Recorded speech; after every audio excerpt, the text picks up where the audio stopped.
Okay guys, muri iyi video ngiye kukwereka uburyo ushobora kureba umupira live ku buntu nta giciro na gitoya bigusabye. Gisabwa no kubana nanjye kuva ino video itangiye kugeza irangiye, nkakwereka uburyo wabikoramo neza.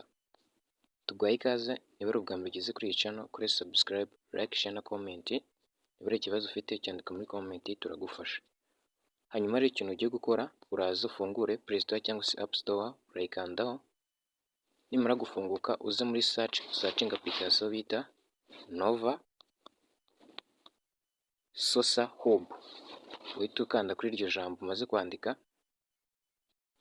Numara kubikora uratungukira ahantu hameze gutya, uraza guhita ubona iyi application yanditse ngo Nova Sosa Hub. Nkuko uba umaze kubisacinga, dore ni iyi ngiyi, uraza ukanda hano ukore install. Dore application irebe neza ni iyi ngiyi. Urahita ukanda hano kuri install kugira ngo ubanze uyigeze muri telefone yawe. Ntabwo uri butinde kandi bisaba internet cyangwa se megabyte nkeya cyane. Megabyte 11.82 gusa. Urumva ko bitagoranye. Urategereza akanya gatoya, ubona ko already application imaze kugera muri telefone yacu. Ikintu ukora, uraza guhita uza ukande hano handitse ngo open kugira ngo uyifungure. Urahita uyikandaho gutya ngo dutegereze akanya gatoya kugira ngo ifunguke. Ukibona ko imaze gufunguka, urahita ukora allow. Bavuga ngo allow Nova Sosa to send you notification. Urahita ukanda hano handitse ngo allow. Hanyuma rero hano wowe uri kubona muri ino video harasa n'umukara cyane, ntabwo uri kubona match cyangwa se uri kubona imipira izaba ndetse n'iri kuba, ariko urakurikira ibyo ngenda nkora, uraza kuba ubibona nuza kubikora.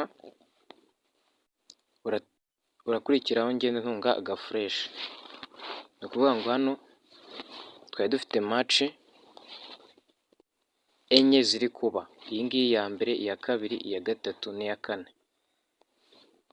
Ikintu rero wowe uza gukora, uragenda ureba match iri kuba, uraza kuyikandaho urebe n'izindi zizaba niba ariyo ushaka kureba.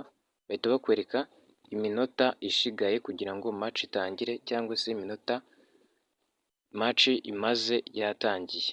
Wowe uraza kuba uri kubibona muri screen yawe. Nuramuka udownloadinze application ugabikora nk'uko nabikubwiye, uraza kuba ubibona. Impamvu uri kubona ari umukara nuko izi application ziba ziri safe cyane, ntabwo bakunda kubigaragaza, ariko wowe nuyidownloadinga ukayifungura nka kuriya nabikoze, uraza kuba uri kuzibona nk'uko ndi gutungana agafresh. Ni iya mbere, iya kabiri, iya gatatu, iya kane, iya gatanu, zimaze kuba 5 ziba ziri kuba live ubu ngubu. Iyi bari kutwereka ko ibura iminota 29, iyi ikabura isaha 1 n'iminota 14, byose bagenda babikwereka. Iyi rero niyo application nziza yizewe cyane, ishobora kuba wareberaho match zose live ku buntu nta giciro na gitoya bigusabye. Aho waba uri hose urayireba nta kibazo. Witwanye muri ino video, nizeye ko ukoze subscribe, like, share na comment.